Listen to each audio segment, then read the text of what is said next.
Chapter 1. Opening the Door to the Supernatural. As spring was ending and the first glimpse of summer was approaching, what first appeared to be a typical Sunday afternoon in June 2007 turned out to be anything but typical for Anna Willems.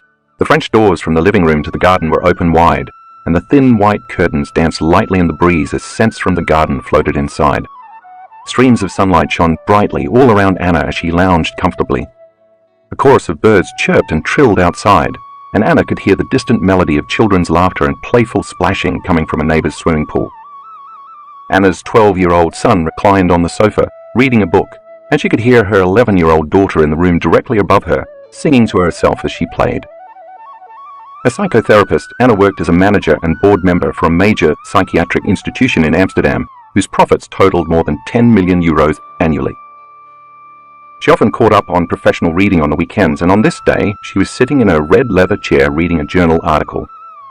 Little did Anna know that what looked like the perfect world to anyone peering into her living room that day would become a nightmare within minutes.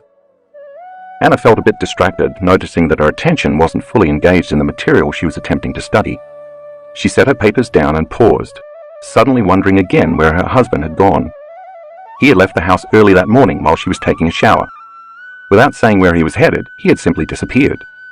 The children had told her that their father had said goodbye, giving each of them a big hug before he left.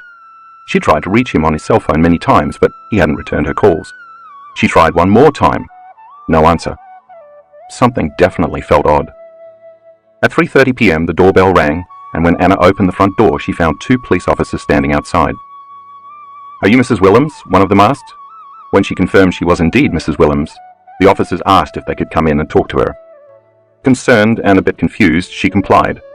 Then they delivered the news. Earlier that morning, her husband had jumped off one of the tallest buildings in the center of the city. Not surprisingly, the fall was fatal. Anna and her 2 children sat in shock and disbelief. Anna's breath momentarily stopped, and as she then gasped for air, she started to shake uncontrollably. The moment seemed frozen in time. While her children sat paralyzed in shock, Anna tried to hide her pain and stress for their sakes. An intense pain suddenly shot through her head, and she simultaneously felt a deep, hollow ache in her gut. Her neck and shoulders instantly stiffened as her mind frenetically raced from thought to thought. The hormones of stress had overtaken her. Anna was now in survival mode. How stress hormones take over. From a scientific standpoint, living in stress is living in survival. When we perceive a stressful circumstance that threatens us in some way, one for which we cannot predict or control the outcome, a primitive nervous system called the sympathetic nervous system turns on, and the body mobilizes an enormous amount of energy in response to the stressor. Physiologically, the body is automatically tapping into the resources it will need to deal with the current danger. The pupils dilate so we can see better. The heart rate and respiratory rate increase so we can run, fight, or hide. More glucose is released into the bloodstream to make more energy available to our cells, and our blood flow is shunted to the extremities and away from our internal organs so we can move quickly if we need to. The immune system initially dials up and then dials down as adrenaline and cortisol flood the muscles, providing a rush of energy to either escape or fend off the stressor. Circulation moves out of our rational forebrain and is instead relayed to our hindbrain, so we have less capacity to think creatively and instead rely more on our instinct to instantly react. In Anna's case, the stressful news of her husband's suicide threw her brain and body into just such a state of survival. In the short term, all organisms can tolerate adverse conditions by fighting, hiding, or fleeing from an impending stressor. All of us are built for dealing with short-term bursts of stress. When the event is over, the body normally returns to balance within hours, increasing its energy levels and restoring its vital resources. But when the stress doesn't end within hours, the body never returns to balance. In truth, no organism in nature can endure living in emergency mode for extended periods of time. Because of our large brains, human beings are capable of thinking about their problems, reliving past events, or even forecasting future worst-case situations, and thus turning on the cascade of stress chemicals by thought alone. We can knock our brains and bodies out of normal physiology just by thinking about an all-too-familiar past, or trying to control an unpredictable future. Every day, Anna relived that event over and over in her mind. What she didn't realize was that her body did not know the difference between the original event that created the stress response and the memory of the event, which created the same emotions as the real-life experience all over again. Anna was producing the same chemistry in her brain and body as if the event were actually happening again and again. Subsequently, her brain was continuously wiring the event into her memory bank, and her body was emotionally experiencing the same chemicals from the past at least 100 times each day. By repeatedly recalling the experience, she was unintentionally anchoring her brain and body to the past. Emotions are the chemical consequences or feedback of past experiences. As our senses record incoming information from the environment, clusters of neurons organize into networks. When they freeze into a pattern, the brain makes a chemical that is then sent throughout the body. That chemical is called an emotion. We remember events better when we can remember how they feel. The stronger the emotional quotient from any event, either good or bad, the stronger the change in our internal chemistry. When we notice a significant change inside of us, the brain pays attention to whoever or whatever is causing the change outside of us, and it takes a snapshot of the outer experience. That's called a memory. Therefore, the memory of an event can become branded neurologically in the brain, and that scene becomes frozen in time in our grey matter, just as it did for Anna. The combination of various people or objects at a particular time and place from that stressful experience is etched into our neural architecture as a holographic image. That's how we create a long-term memory. Therefore, the experience becomes imprinted in the neural circuitry, and the emotion is stored in the body, and that's how our past becomes our biology. In other words, when we experience a traumatic event, we tend to think neurologically within the circuitry of that experience, and we tend to feel chemically within the boundaries of the emotions from that event. So our entire state of being, how we think and how we feel, becomes biologically stuck in the past. As you can imagine, Anna was feeling a rush of negative emotions, tremendous sadness, pain, victimization, grief, guilt, shame, despair, anger, hatred, frustration, resentment, shock, fear, anxiety, worry, overwhelm, anguish, hopelessness, powerlessness, isolation, loneliness, disbelief, and betrayal. And none of those emotions dissipated quickly. As Anna analyzed her life within the emotions of the past, she kept suffering more and more. Because she couldn't think greater than how she constantly felt, and since emotions are a record of the past, she was thinking in the past, and every day she felt worse. As a psychotherapist, she could rationally and intellectually understand what was happening to her, but all her insights couldn't get beyond her suffering. People in her life started treating her as the person who had lost her husband, and that became her new identity. She associated her memories and feelings with the reason she was in her present state. When anyone asked her why she felt so bad, she told the story of the suicide, each time reliving the pain, anguish, and suffering over again. All along, Anna kept firing the same circuits in her brain and reproducing the same emotions, conditioning her brain and body further into the past. Every day, she was thinking, acting, and feeling as if the past was still alive. And since how we think, how we act, and how we feel is our personality, Anna's personality was completely created by the past. From a biological standpoint, in repeatedly telling the narrative of her husband's suicide, Anna literally couldn't get beyond what had happened. A downward spiral begins. Anna could no longer work and had to take leave of absence. During that time, she found out that her husband, although a successful lawyer, had made a mess of their personal finances. She would have to pay off significant debts that she had previously been unaware of, and she didn't have the money to even begin. Not surprisingly, even more emotional, psychological, and mental stress began to add up. Anna's mind went in circles, constantly flooded with questions. How will I take care of our children? How will all of us deal with this trauma in our future, and how will it affect our lives? Why did my husband leave without saying goodbye to me? How could I not know he was so unhappy? Did I fail as a wife? How could he leave me with 2 young children, and how will I manage to raise them by myself? Then judgments crept into her thoughts. He shouldn't have committed suicide and left me in this financial mess. What a coward! How dare he leave his children without a father? He didn't even write a message for the children and me. I hate him for not even leaving a note. What a jerk to leave me and make me raise these kids alone. Did he have any idea what this might do to us? All of these thoughts carried a strong emotional charge, further affecting her body. 9 months later, on March 21st, 2008, Anna woke up paralyzed from the waist down. Within hours, she was lying in a hospital bed, a wheelchair beside her, diagnosed with neuritis, inflammation of the peripheral nervous system. After several tests, the doctors could not find anything structural as the cause of the problem, so they told Anna that she must have an autoimmune condition. Her immune system was attacking the nervous system in her lower spine, breaking down the protective layer that coats the nerves and causing paralysis in both of her legs.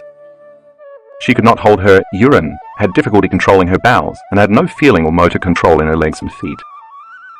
When the fight or flight nervous system is switched on and stays on because of chronic stress, the body utilizes all its energy reserves to deal with the constant threat it perceives from the outer environment. Therefore, the body has no energy left in its inner environment for growth and repair, compromising the immune system. So because of her repeated inner conflict, Anna's immune system was attacking her body. She had finally physically manifested the pain and suffering she'd emotionally experiencing in her mind. In short, Anna could not move her body because she wasn't moving forward in her life. She was stuck in her past. For the next 6 weeks, Anna's doctors treated her with huge doses of intravenous dexamethasone and other corticosteroids to reduce inflammation. Because of the added stress and the types of drugs she was taking, which can further weaken the immune system, she also developed an aggressive bacterial infection for which her doctors gave her huge doses of antibiotics. After 2 months, Anna was released from the hospital and had to use a walker and crutches to get around. She still could not feel her left leg and found standing very difficult. She couldn't walk properly. Although she could hold her bowels a bit better, she still couldn't control her urine. As you can imagine, this new situation was adding to Anna's already high stress levels. She had lost her husband to suicide. She could not work very much to support herself and her children. She was in serious financial crisis, and she had been living in a hospital paralyzed for more than 2 months. Her mother had to move in to help. Anna was an emotional, mental, and physical wreck, and although she had the best doctors and the latest medications from a reputable hospital, she was not getting any better. By 2009, 2 years after the death of her husband, she was diagnosed with clinical depression, so she started taking even more medication. Consequently, Anna's mood swung widely from anger to grief to pain to suffering to hopelessness to frustration to fear to hatred. Because those emotions influenced her actions, her behavior became somewhat irrational. At first, she fought with almost everybody around her except her children, but then she started to have conflicts with her youngest daughter. The dark night of the soul. In the meantime, many more physical problems started showing up, and Anna's journey became even more painful. The mucous membranes in her mouth started to develop large ulcerations that spread into her upper esophagus as the result of another autoimmune disease called erosive lichen planus. To treat it, she had to use corticosteroid ointments in her mouth in addition to more pills. These new medications caused Anna's saliva production to stop. She couldn't eat solid foods, so she lost her appetite. Anna was living with all 3 types of stress, physical, chemical, and emotional, at the same time. In 2010, Anna found herself in a dysfunctional relationship with a man who traumatized her and her children with verbal abuse, power games, and constant threats. She lost all her money, her job, and her feeling of safety. When she lost her house, she had to move in with her abusive boyfriend. Stress levels continued climbing. Her ulcerations started to spread to other mucous membranes, including her vagina, her anus, and further down her esophagus. Her immune system had totally collapsed, and now she was experiencing several different skin conditions, food allergies, and weight problems. Then she started having problems swallowing and developing heartburn, for which the doctors prescribed still more medications. Anna started a small psychotherapy practice at home in October. She could only handle seeing clients for 2 sessions a day in the morning after her children went to school 3 days a week. In the afternoon, she was so tired and sick that she would lie in bed until her children returned from school. She tried to be there for them as much as possible, but she had no energy and didn't feel well enough to leave the house. Anna hardly saw anyone. She had no social life. All the circumstances in her body and in her life constantly reminded her how bad things were. She automatically reacted to everyone and everything. Her thinking was chaotic and she could not concentrate. She had no vitality or energy to live anymore. Often when she exerted herself, her heart rate exceeded 200 beats per minute. She found herself sweating and gasping for breath all the time, and she felt an enormous pain in her chest on a regular basis. Anna was passing through her darkest night of the soul. Suddenly, she understood why her husband had taken his life. She wasn't sure she could go on anymore and started thinking of committing suicide herself. She thought, it can't get any worse than this. And then it did. In January 2011, Anna's medical team found a tumor near the entrance of her stomach and diagnosed her with esophageal cancer. Of course, this news severely increased Anna's stress levels. The doctors suggested a rigorous course of chemotherapy. No one asked about her emotional and mental stress. They only treated the physical symptoms. But Anna's stress response was fully turned on, and it couldn't turn off. It's amazing how this can happen to so many people. Because of a shock or trauma in their lives, they never get beyond those corresponding emotions, and their health and their lives break down. If an addiction is something that you think you can't stop, then objectively, it looks as though people like Anna become addicted to the very emotions of stress that are making them sick. The rush of adrenaline and the rest of the stress hormones arouses their brain and body, providing a rush of energy. In time, they become addicted to the rush of that chemistry, and then they use the people and conditions in their lives to reaffirm their addiction to the emotion, just to keep feeling that heightened state. Anna was using her stressful conditions to recreate that rush of energy, and without realizing it, she became emotionally addicted to a life she hated. Science tells us that such chronic, long-term stress pushes the genetic buttons that cause disease. So if Anna was turning the stress response on by thinking about her problems in her past, her thoughts were making her sick. And since stress hormones are so powerful, she had become addicted to her own thoughts that were making her feel so bad. Anna agreed to start chemotherapy, but after her first session she had an emotional and mental breakdown. One afternoon after her kids went to school, Anna collapsed on the floor crying. She had finally reached the bottom.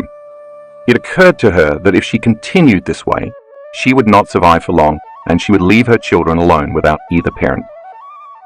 She started to pray for help. She knew in her heart that something needed to change. In utter sincerity and surrender, she asked for guidance, support, and a way out, promising that if her prayers were answered, she would be thankful and grateful every day for the rest of her life, and she would help others to do the same. Anna's turning point. The choice to change became Anna's quest. She first decided to stop all the treatments and all the medications for her various physical illnesses, although she continued to take her antidepressants. She didn't tell the doctors and nurses that she was not coming back for treatment. She simply did not show up anymore. No one ever called her to ask why. Only her family doctor contacted Anna to express concern. On that cold winter's day in February 2011, when Anna was on the floor crying for help, she made a choice with a firm intention to change herself and her life, and the amplitude of that decision carried a level of energy that caused her body to respond to her mind. It was that decision to change that gave her the strength to rent a house for herself and her children, and to move away from the negative relationship she was in. It was as if that moment redefined her. She knew she had to start all over. When I first saw Anna, it was 1 month later. One of the few friends she had left had reserved a seat for Anna at a Friday evening talk that I was giving. Her friend made Anna an offer. If she liked the evening lecture, she could stay for a full 2-day weekend workshop. Anna agreed to go. The first time I saw her, she was sitting in a packed conference room on the left side on the outer aisle, her crutches leaning against the wall near where she sat. As usual, I was carrying on that night about how our thoughts and feelings affect our bodies and our lives. I lectured about how stress chemicals can create disease. I touched on neuroplasticity, psychoneuroimmunology, epigenetics, neuroendocrinology, and even quantum physics. I will go into more detail on all of these later in this book, but for now, it's enough to know that the latest research in these branches of science point to the power of possibility. That night, filled with inspiration, Anna thought, if I created the life I have now, including my paralysis, my depression, my weakened immune system, my ulcerations, and even my cancer, maybe I can uncreate everything with the same passion I created it with. And with that potent new understanding, Anna decided to heal herself. Immediately after her first weekend workshop, she started meditating twice a day. Of course, sitting and doing meditations was difficult at the beginning. She had a lot of doubt to overcome, and some days she did not feel mentally or physically well. But she did her meditations anyway. She also had a lot of fear. When her family doctor called to check up on her because she had stopped her treatments and medications, he told Anna that she was being naive and stupid, and that she would get worse and die soon. Imagine the memory of an authority figure telling you that. Even so, Anna did her meditations every day and began to move beyond her fears. She was often consumed with financial burdens, her children's needs, and various physical limitations, yet she never used those conditions as an excuse to not do her inner work. She even attended 4 more of my workshops during that year.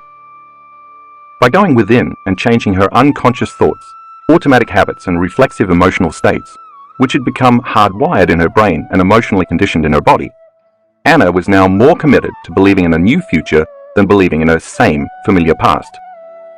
She used her meditations, combining a clear intention with an elevated emotion, to change her state of being from biologically living in the same past to living in a new future. Every day, Anna was unwilling to get up from her meditations as the same person who sat down. She decided that she wouldn't finish until her whole state of being was in love with life. To the materialist, who defines reality with the senses, of course, Anna had no tangible reason to be in love with life.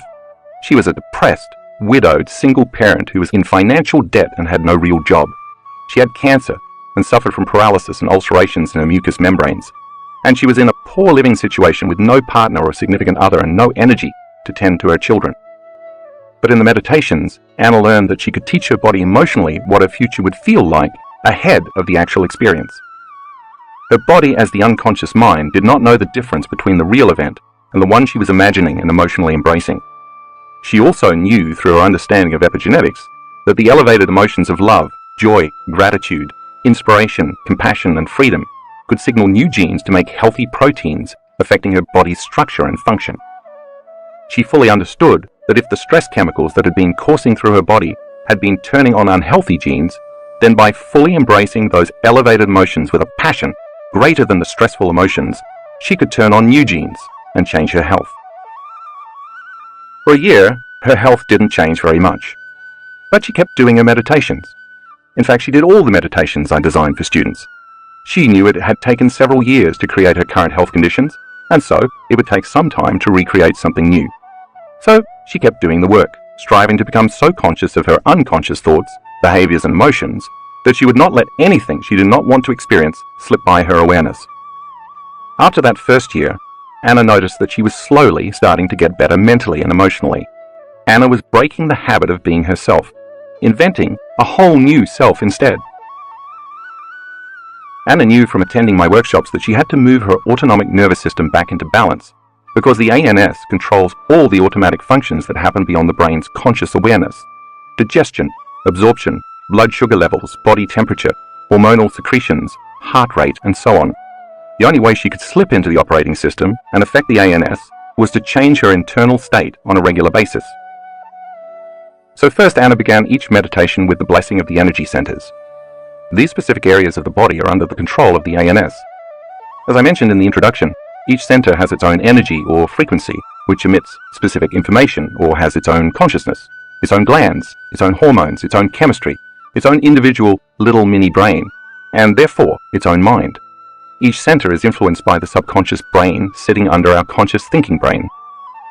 Anna learned how to change her brainwaves so she could enter the operating system of the ANS, located in the midbrain, and reprogram each center to work in a more harmonious manner. Every day with focus and passion, she rested her attention in each area of her body, as well as the space around each center, blessing it for greater health and the greater good. Slowly but surely, she began to influence her health by reprogramming her autonomic nervous system back to balance. Anna also learned a specific breathing technique I teach in our work to liberate all the emotional energy that is stored in the body when we keep thinking and feeling the same way. By constantly thinking the same thoughts, Anna had been creating the same feelings, and then by feeling those familiar emotions, she would think more of the same corresponding thoughts. She learned that the emotions of the past were stored in her body, but she could use this breathing technique to liberate that stored energy and free herself from her past. So every day, with a level of intensity that was greater than her addiction to past emotions, she practiced the breath and got better and better at doing it. After she learned to move that stored energy in her body, she learned how to recondition her body to a new mind by embracing the heart-centered emotions of her future before her future unfolded. Since Anna also studied the model of epigenetics I teach in our workshops and lectures, she learned that genes don't create disease. Instead, the environment signals the gene to create disease. Anna understood that if her emotions were the chemical consequences of experiences in her environment, and if she lived every day by the same emotions from her past, she was selecting and instructing the same genes that might be causing her poor health conditions. If she could instead embody the emotions of her future life by embracing those emotions before the experience actually happened, she could change her genetic expression and actually change her body to be biologically aligned with her new future. Anna did an additional meditation that involved resting her attention in the center of her chest, activating the ANS with those elevated states to create and maintain a very efficient type of heart rate we call a coherent heart rate, which I'll explain in detail later in the book, for extended periods of time. She learned that when she felt resentment, impatience, frustration, anger, and hatred, those states induced the stress response and caused the heart to beat incoherently and out of order. Anna learned in my workshops that once she could sustain this new heart-centered state, just as she had gotten used to feeling all of those negative emotions on a regular basis, in time, she could feel these new emotions more fully and deeply. Of course, it took quite a bit of effort to trade anger, fear, depression, and resentment for joy, love, gratitude, and freedom, but Anna never gave up. She knew that those elevated emotions would release more than 1,000 different chemicals that would repair and restore her body, and she went for it. Anna then practiced a walking meditation I designed in which she walked as a new self every day. Instead of sitting down and meditating with her eyes closed, she started these meditations standing up with her eyes closed. While standing, she got into the meditative state that she knew would change her state of being, and then while still in that state, she opened her eyes, staying in a meditative state, and walked as her future self. By doing so, she was embodying a new habit of thinking, acting, and feeling on a regular basis. What she was creating would soon become her new personality. She never wanted to go unconscious again and return to her old self. Because of all this work, Anna could see that her thought patterns had changed. She was no longer firing the same circuits in her brain in the same way, so those circuits stopped wiring together and started pruning apart. As a result, she stopped thinking in the same old ways. Emotionally, she began to feel glimpses of gratitude and pleasure for the first time in years. In her meditations, she was conquering some aspect of her body and her mind every day. Anna calmed down and became much less addicted to the emotions derived from stress hormones. She even started to feel love again, and she kept going, overcoming every day on her way to becoming someone else. Anna grabs a hold of possibility. In May 2012, Anna attended one of my 4-day progressive workshops held in upstate New York. On the third day, during the last of 4 meditations, she completely surrendered and finally let go. For the first time since she had started meditating, she found herself floating in an infinite black space, aware that she was aware of herself. She had moved beyond the memory of who she was and became pure consciousness, totally free of her body, of her association to the material world and of linear time. She felt so free that she no longer cared about her health conditions. She felt so unlimited that she couldn't identify with her present identity. She felt so elevated that she was no longer connected to her past. In this state, Anna had no problems. She left her pain behind, and she was truly free for the first time. She wasn't her name, her gender, her disease, her culture, or her profession. She was beyond space and time. She had connected to a field of information called the quantum field, where all possibilities exist. Suddenly, she saw herself in a brand new future, standing on a huge stage, holding a microphone and talking to a crowd as she told them the entire story of her healing. She wasn't imagining or visualizing this scene. It was as if she got a download of information, a glimpse of herself as a totally different woman in a new reality. Her inner world appeared much more real to her than her outer world, and she was having a full-on sensory experience without using her senses. The moment Anna experienced this new life in the meditation, a burst of joy and light came into her body, and she felt relief on a deep, visceral level. She knew she was something or someone greater, much grander than her physical body. In this state of intense joy, she felt such delight and such immense gratitude that she burst into laughter. And at that moment, Anna knew she was going to be okay. From then on, she developed so much trust, joy, love, and gratitude that her meditations became easier and easier, and she began to go much deeper. As Anna moved out of her past, she felt this new energy opening her heart further and further. Instead of seeing her meditations as something she had to do every day, she started looking forward to them. It became her way of life. Doing the work became her habit. Her energy and vitality returned. She stopped taking antidepressants. Her thought patterns completely changed and her feelings were different. She felt like she was in a new state of being, so her actions changed drastically. Anna's health and life improved tremendously that year.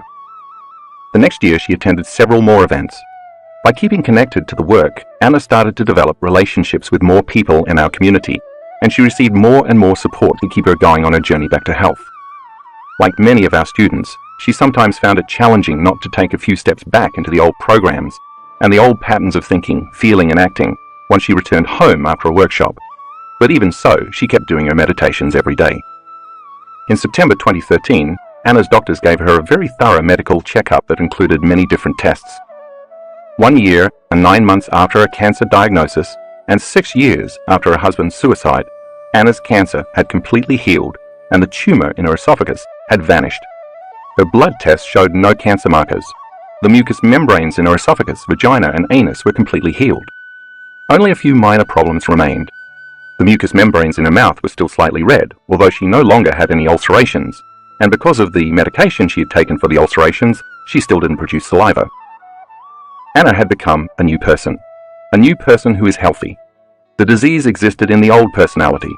By thinking, acting, and feeling differently, Anna reinvented a new self. In a sense, she had become reborn in the same life. In December 2013, Anna came to an event in Barcelona with the friend who had introduced her to my work. After hearing me tell the participants a story about a remarkable healing of another student in our community, Anna decided it was time to share her story with me. She wrote it all down and gave the letter to my personal assistant.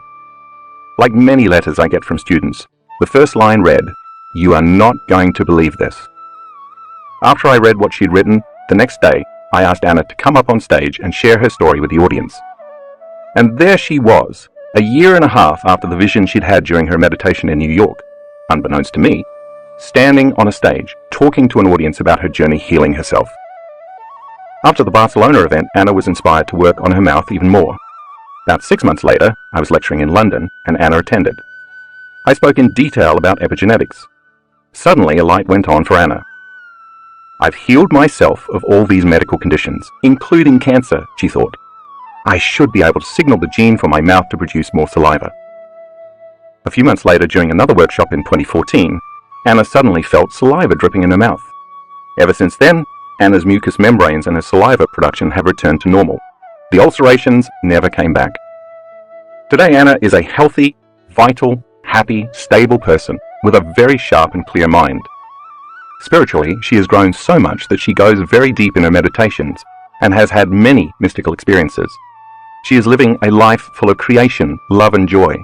She has become one of my corporate trainers, regularly teaching this work to organizations and companies. In 2016, she founded a successful psychiatric institution employing more than 20 therapists and practitioners. She is financially independent and earns enough money to live a rich life. She travels around the world, visits beautiful places, and meets very inspiring people. She has a very loving and joyful partner, as well as new friends and new relationships that honor both her and her children. When you ask Anna about her past health problems, she will tell you that having those challenges was the best thing that ever happened to her. Think about it. What if the worst thing that ever happened to you turns out to be the best thing that has ever happened to you?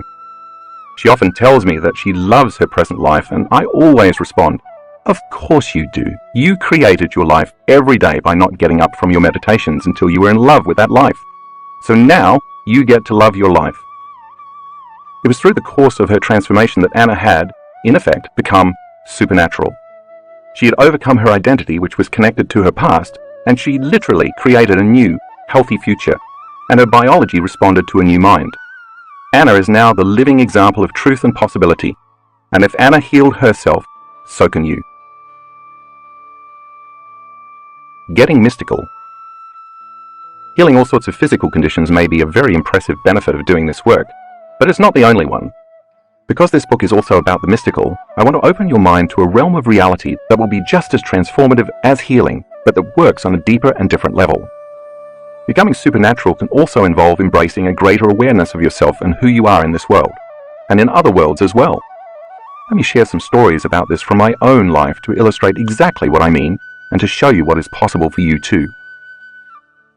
One rainy winter evening in the Pacific Northwest, as I sat on my couch after a very long day, I listened to the branches of the tall fir trees outside my window filtering the gusts of wind through their canopies. My children were in bed, deep asleep, and at last I had a moment to myself. As I got comfortable, I began to review all the things I needed to accomplish the following day. By the time I'd made my mental list, I was too exhausted to think, so I just sat still for a few minutes, my mind empty. As I watched the shadows from the flames in the fireplace flicker and dance on the walls, I began to move into trance. My body was tired, but my mind was clear. I wasn't thinking or analyzing anymore. I was simply staring into space, being in the present moment. As my body relaxed more and more, I slowly and consciously let it fall asleep as I simultaneously kept my mind conscious and awake. I wouldn't let my attention narrow in on any object in the room, but instead kept my focus open. This was a game I often played with myself. I liked the practice because every once in a while, if everything lined up, I had very profound transcendental experiences. It was as if a door of sorts opened somewhere between wakefulness, sleep, and normal dreaming, and I slipped into a very lucid, mystical moment.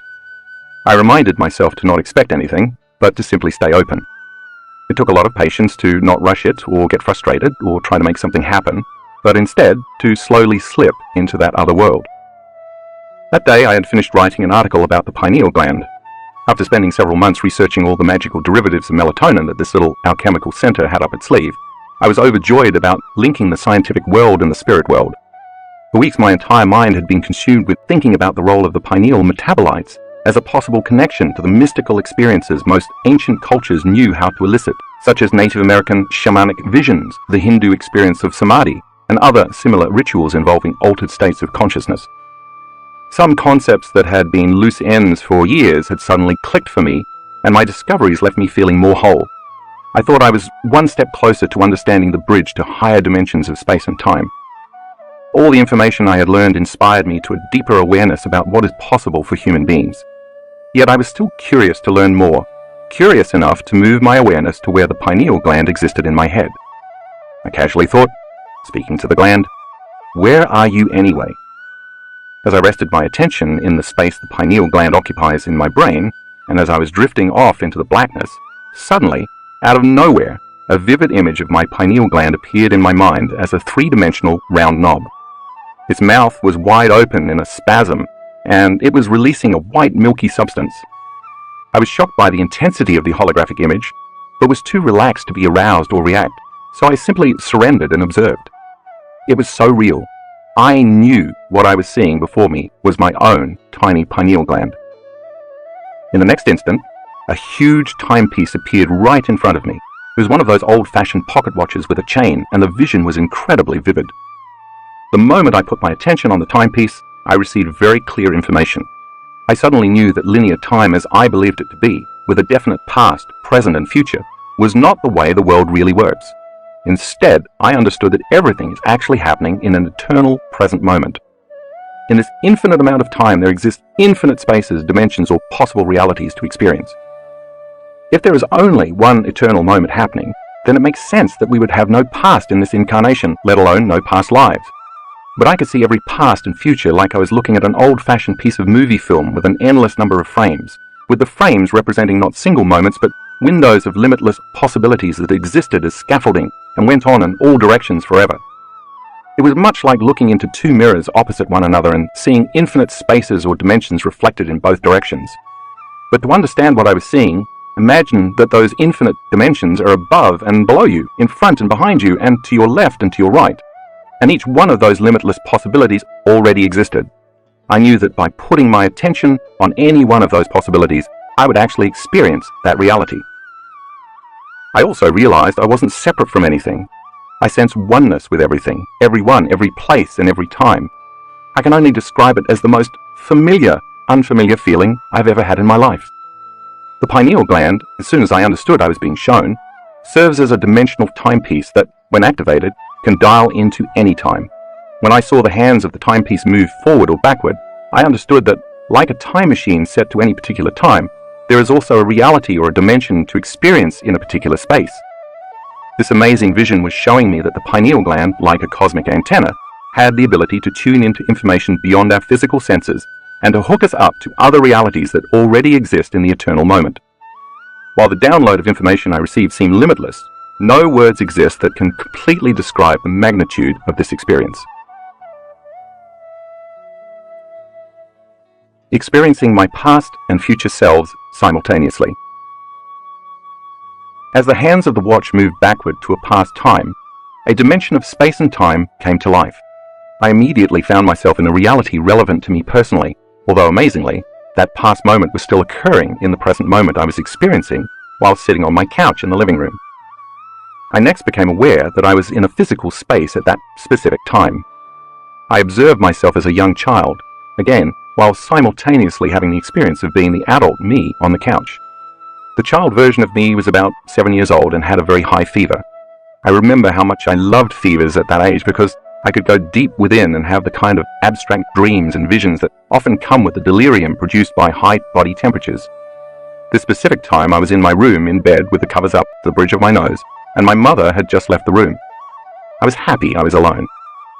The moment she closed the door, I somehow innately knew to do exactly what I had just been doing in my living room as an adult, continuously relaxing my body and remaining somewhere between sleep and wakefulness as I stayed present to whatever came up. Up to this point in my present life, I had completely forgotten about the memory of this childhood experience, but when I lived it again in that moment, I saw myself in the midst of a lucid, conscious dream, comprehending possible realities like the squares on a chessboard. As I observed myself as this young boy, I was deeply moved by what he was attempting to understand, and I wondered how he could grasp such complicated concepts at his age. In that moment, as I watched him, I fell in love with that little guy, and the second I embraced that emotion, I somehow felt a simultaneous connection to both that point in time and the one I was experiencing as my present time back in Washington State. I had such a strong knowingness that what I was doing then and what I am doing now were happening at the same time, and that those moments were significantly connected. In that split second, the love I felt for him as my present self was drawing that young boy to the future I was living now. Then the experience got even stranger. That scene faded away, and the watch appeared again. I became aware that the hands of the timepiece could also move forward. Filled with a sense of wonder, and without any trepidation or fear, I simply observed the watch move forward in time. Instantaneously, I was standing barefoot in my backyard in Washington in the cold night. It's difficult to explain what time it was because it was the same night I was in my living room, but the me who was outside the house was the me from the future in that now. Again, words are limited here, but the only way I can explain this experience is that the future personality, called Joe Dispenza, had changed immensely. I was so much more evolved, and I felt amazing, euphoric in fact. I was so aware, or should I say as that person, I am so aware. By aware, I mean superconscious, as if all my senses were heightened 100%. Everything I saw, touched, felt, smelt, tasted, and heard was amplified. My senses were so elevated that I was acutely aware of and paying attention to everything around me, wanting to experience the moment completely. And because my awareness increased so drastically, so did my consciousness and therefore my energy. Feeling so full of this intense energy caused me to be more conscious of everything I sensed simultaneously. I can describe this feeling only as consistent, unwavering, highly organized energy. It was nothing like the chemical emotions we normally feel as human beings. In fact, in that moment I knew I couldn't even feel those normal human emotions. I'd evolved beyond them. I did, however, feel love, although it was an evolved form of love that was not chemical, but electric. I felt almost as though I was on fire, passionately in love with life. I was in an incredibly pure form of joy. I was also walking around my backyard in the middle of winter with no shoes and no jacket, yet I was so aware of the feeling of the cold that it was actually intensely enjoyable. I didn't have an opinion about how ice cold the ground under my feet was. I just loved having my feet touch the frozen grass on the earth, and I felt very connected to both the feeling and the grass. I understood that if I entertained the typical thoughts and judgments I normally would have about being cold, it would cause me to create a sense of polarity, dividing the energy I was experiencing. If I judged it, I would lose the feeling of wholeness. The amazing feeling of energy that I was experiencing inside my body was so much greater than the conditions in my surrounding environment, the cold. And as a result, I effortlessly embraced the cold with zeal. It was simply life. In fact, it was so pleasurable that I didn't want the moment to end. I wanted it to last forever. I walked as this upgraded version of myself with strength and knowingness. I felt very empowered and calm, yet overflowing with joy for existence and love for life. Passing through my garden, I intentionally walked on huge basalt columns that were laid on their sides, stacked like huge stairs to create levels to sit at the fire pit. I loved the experience of walking barefoot on those huge pieces of stone. I truly honored their magnificence. As I continued walking, I approached a fountain that I had built, and I smiled at the memory of my brother and me creating such a marvel. Suddenly, I saw a tiny woman in a glowing white garment. She was no more than 2 feet tall, and she was standing a little behind the fountain with another woman of normal size who was dressed similarly and was also radiant and full of light. The other woman stood in the background observing, seemingly acting as the tiny woman's protector. When I looked at the tiny woman, she turned to me and gazed into my eyes. I felt an even stronger energy of love as if she was sending it to me. Even as this evolved version of myself, I realized I had never felt anything like that before. the feelings of wholeness and love amplified exponentially. And I thought to myself, wow, is there even more love than the love I was just experiencing moments ago? It wasn't at all a romantic love. It was more of that exhilarating, electrifying energy, and it was being awakened from inside of me. I knew she was acknowledging that there was indeed even more love within me to experience. I also knew she was more evolved than I was. When I felt that electricity, it carried a message to look toward the kitchen window, and I instantly remembered why I was there. I turned and looked into the kitchen where my present self, a few hours before I went to the couch to relax, was busy washing dishes. From the backyard, I smiled. I was so in love with him. I saw his sincerity. I saw his struggles. I saw his passion. I saw his love. I saw his mind busy, as always, constantly attempting to dovetail concepts into meaning. And among other things, I saw some of his future. Like a great parent, I was proud of him, and I had nothing but admiration for who he was in that moment. As I was feeling that intense energy increase inside of me while I observed him, I witnessed him suddenly stop washing the dishes and look out the window, staring out and panning the backyard. While I was still my future self, I was able to remember the moment as my present self, and I remembered that I had indeed stopped and looked outside in that instant because I felt a spontaneous feeling of love in my chest, and I sensed that I was being watched or that someone was outside. I further recalled that while I was washing a glass, I actually leaned forward to minimize the glaze in the window from the kitchen light above me and peered into the darkness for a few minutes before returning to the remaining items in the sink. My future self was doing to my present self what the beautiful luminous lady had done to me moments before. Now I understood why she was there. And like looking at the child in the previous scene, once again, the love that my future self was feeling for my present self somehow connected me to my future self. My future me was there to call my present self to that future, and I knew that it was love that made that bond possible. The evolved version of me had such a sense of knowing. The paradox is that it is all me living at the same time. In fact, there is an infinite number of me's, not just the one in the past, the one in the present, and the one in the future. There are so many more possible me's in the realm of infinity, and there is not just one infinity, but multiple infinities. And all of this is happening in the eternal now. When I came back to physical reality as we know it on the couch, which paled in comparison to the other dimensional world I was just in, my first thought was, wow, my view of reality is so limited. The rich inner experience provided such a sense of clarity and the understanding that my beliefs, that is, what I thought I knew about life, God, myself, time, space, and what is even possible to experience in this infinite realm, was so very limited, and I hadn't even realized it until that moment. I knew I was like an infant with little comprehension of the magnitude of how big this thing we call reality is. I understood without fear or anxiety what the phrase, the unknown, meant for the first time in my life. And I knew I would never be the same person again. I'm sure you can imagine that when something like this happens, trying to explain it to your family or friends suggests some chemical imbalance in the brain. I was hesitant to talk about the event to anyone because I didn't even have the words to describe the experience, and I didn't want to jinx it from happening again. For months, I was very preoccupied with reviewing the entire process that I thought may have created the experience. I was also mystified about the concept of time, and I couldn't stop thinking about it. Aside from the paradigm shift about the eternal moment in time, I discovered something more. I realized after the transcendental event that night, when I came back to the world of 3 dimensions, that the whole experience had transpired in about 10 minutes. I had just lived 2 extensive events, and it should have taken much more time for the entire experience to unfold. This time dilation further piqued my interest in committing more of my energy to investigating what had happened to me. Once I understood more, I hoped I might be able to reproduce the experience. For days after that important night, the center of my chest was electric in the same way I had felt when the beautiful, tiny woman activated something within me. I kept thinking, how can this feeling still be lingering inside of me unless something real happened? When I put my attention on the center of my chest, I noticed the feeling amplify. Understandably, I wasn't very interested in any social interaction during this period because the people and conditions in the outer world distracted from that feeling in my inner world, and the special feeling diminished.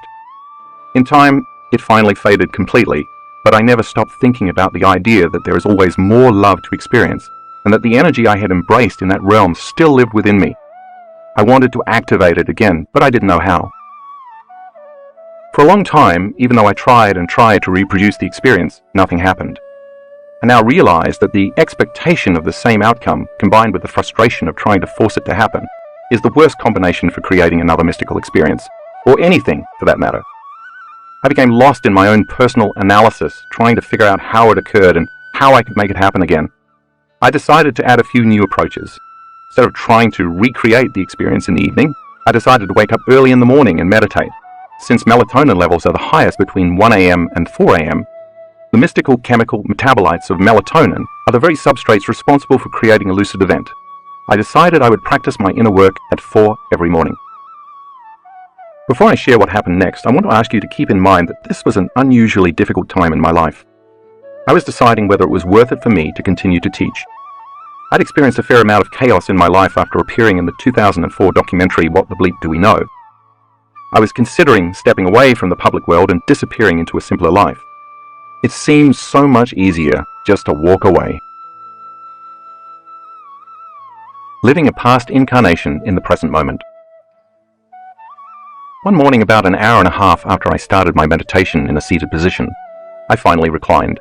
I put some pillows under my knees so I wouldn't fall asleep too quickly, allowing me to linger between wakefulness and sleep. As I lay down, I simply put my attention in the place the pineal gland occupies in my head. But this time, instead of trying to make something happen, I just let go and said to myself, whatever. Apparently, that was the magic word. I know what that means now. I surrendered, got out of the way, let go of any specific outcome, and simply opened up to possibility.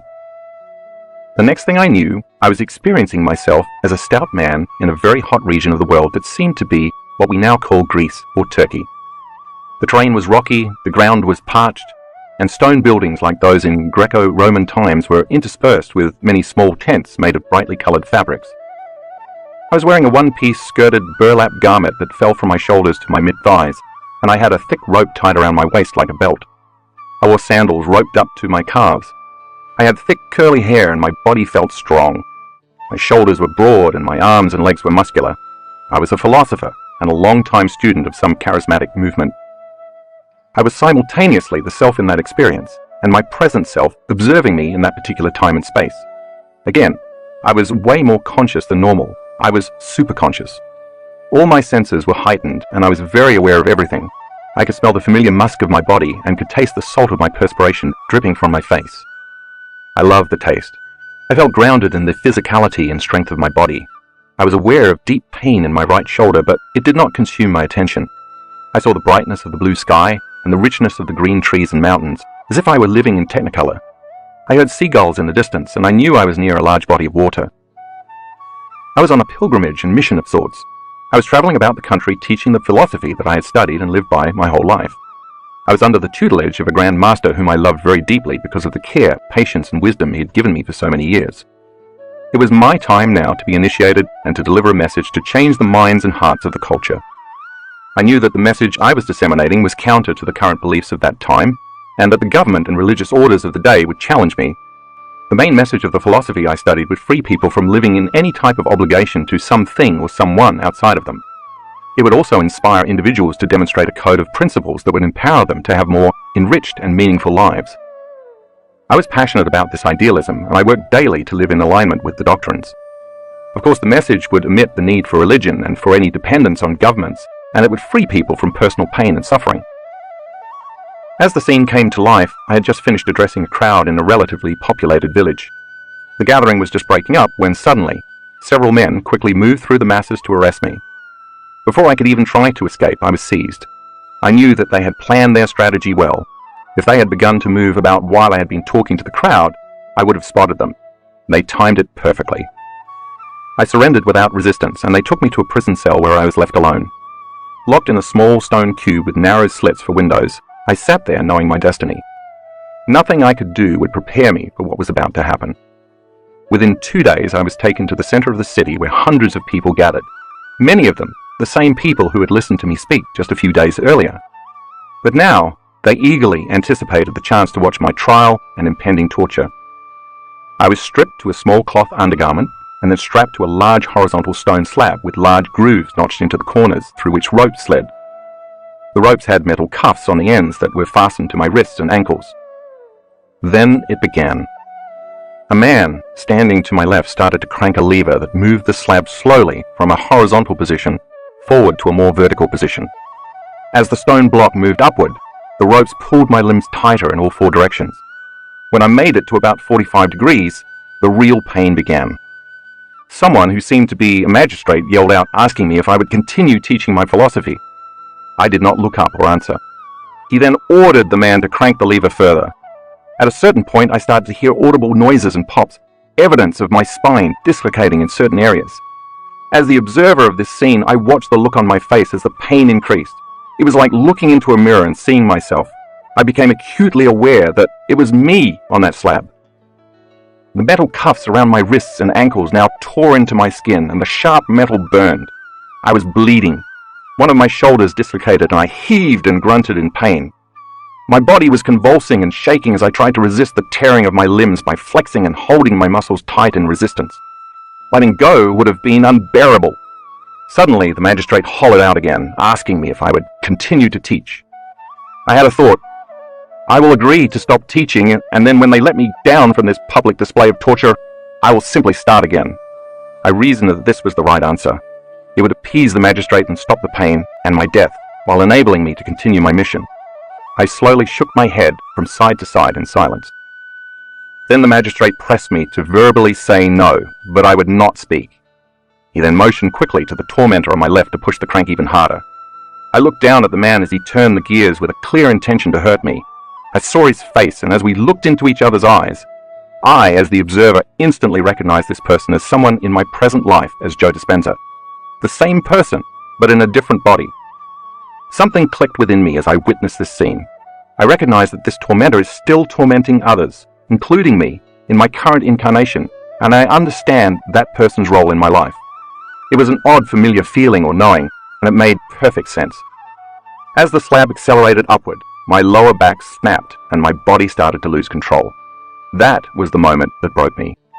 I wept from the blinding pain and also felt such a deep sadness consume my whole being. When the weight of the heavy stone was released, it fell quickly back to the horizontal position. I lay there quivering, uncontrollably, in silence.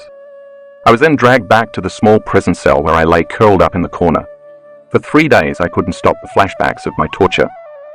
I was so humiliated that I never could speak in public again.